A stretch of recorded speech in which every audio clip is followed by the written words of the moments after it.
Oh, punaise. Eh ben, bon.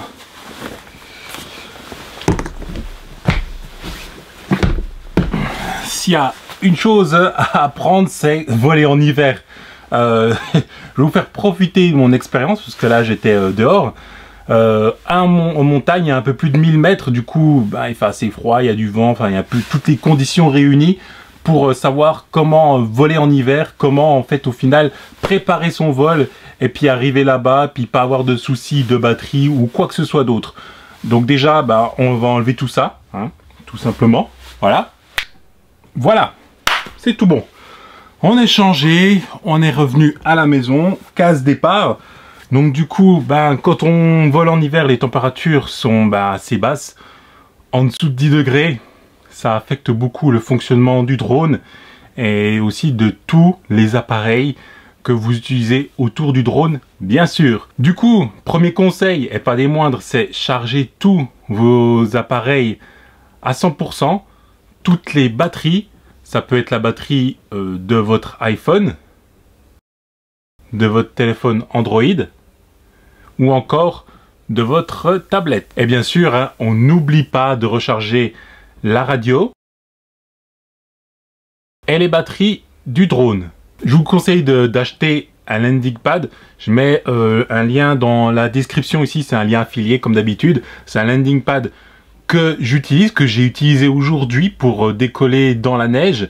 Et je vous assure que ça rend les choses beaucoup plus simples quand on a quelque chose pour poser le drone, pour préparer, pour mettre les filtres par exemple, pour toutes ces petites choses toutes bêtes. Et c'est vachement pratique. Surtout ce genre de landing pad en dur, ça crée vraiment une surface plane sur la neige.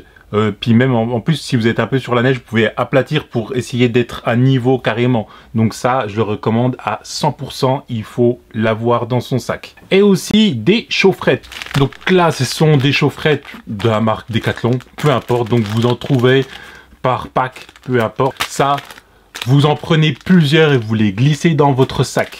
Si vous devez marcher un petit peu pour vous rendre à votre spot, c'est indispensable, ça va garder une certaine chaleur dans votre sac ou comme moi j'utilise. Bon, c'était pas très pratique sur le terrain aujourd'hui parce que je suis allé un peu plus loin au final. Mais un flight case pour le Phantom 4 par exemple, voilà. Moi, j'ai ouvert ça. Moi, je l'ouvre pas parce qu'après, avec le contact avec l'oxygène, ça va se mettre à chauffer tout seul. Voilà. Donc non. Donc en plus, il y a une petite face qui est autocollante, on peut enlever, donc on peut coller ça dans le sac à dos directement ou dans le flight case comme j'ai montré en fait. Et ça vous permet de garder le tout au chaud. Mettez un peu tout, votre tablette, votre drone, les batteries. Si vous avez un appareil photo, les batteries de l'appareil photo, mettez ces petites chaufferettes au plus près pour vraiment que ça irradie et que ça garde la chaleur jusqu'au bout. Voilà. Moi, l'avantage avec le flight case, c'est qu'il y a de la mousse à l'intérieur et du coup la mousse ça isole un petit peu du froid. Quand vous allez prendre votre voiture pour aller sur votre spot, ce que je vous conseille aussi, c'est de mettre votre drone à l'avant. À l'avant, là où il y a le chauffage, ou même sur la banquette arrière. Dans le coffre, oui, mais il va faire plus froid. Et si vous avez à faire une demi-heure de trajet, la température va vite baisser. Les chaufferettes, elles n'ont pas une autonomie infinie. Donc du coup, c'est mieux de les garder devant. Vous mettez le chauffage à fond, on va dire. Et vous avez chaud. Votre drone, il aura chaud. Arrivé sur place et ça sera parfait. Vos appareils aussi, ils ont besoin d'avoir chaud. Donc si vous arrivez à attacher les petites chaufferettes comme ça derrière le téléphone ou la tablette, ça sera pas mal. Ça le gardera au chaud parce que premièrement, ce qui va se passer, c'est que le fonctionnement de votre téléphone va ralentir puisqu'il n'est pas dans les température idéale de fonctionnement. Donc ça va ralentir, ça va laguer un peu, ça va pas être top. Et au-delà de ça aussi, je suis sur iOS, donc avec un iPhone ou un iPad, il y a une sécurité en dessous d'une certaine température. Le téléphone ou la tablette, l'iPhone ou l'iPad, ils vont s'éteindre automatiquement. C'est une sécurité, c'est pour préserver la batterie du froid.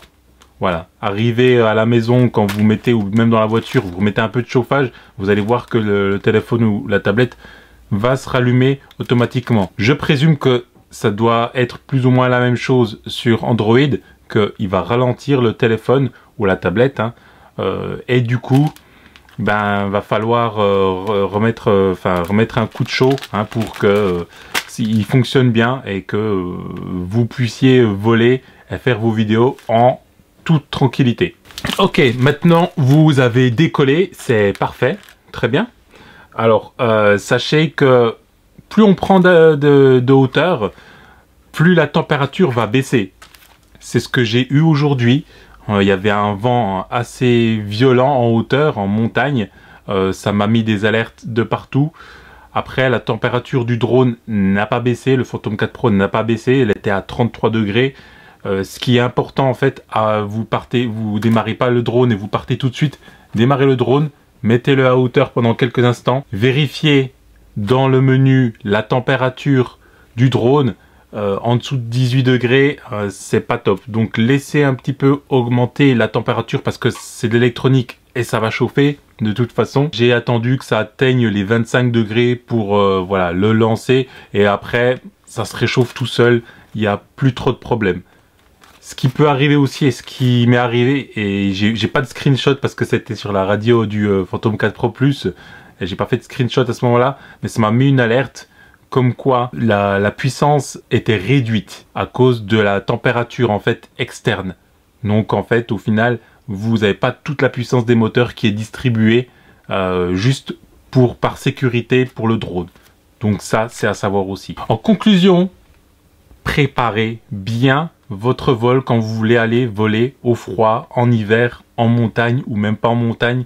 Quand il commence à faire froid, moins de 10 degrés, préparez bien votre sortie. Chaque minute compte, donc c'est important de ne pas perdre de temps au sol ou même en l'air en fait quand vous voulez faire des vidéos parce que vous pourriez manquer des super plans et ça serait vraiment dommage. On le sait tous, les super plans par exemple au coucher de soleil et là on a mal préparé son vol et l'autonomie diminue plus rapidement avec le froid. Du coup on rentre et puis on est un peu dégoûté parce que c'était vraiment un moment unique et on le sait tous. En tout cas moi je vous dis soyez prudents.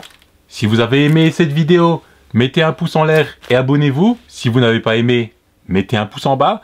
Laissez des commentaires en bas ici.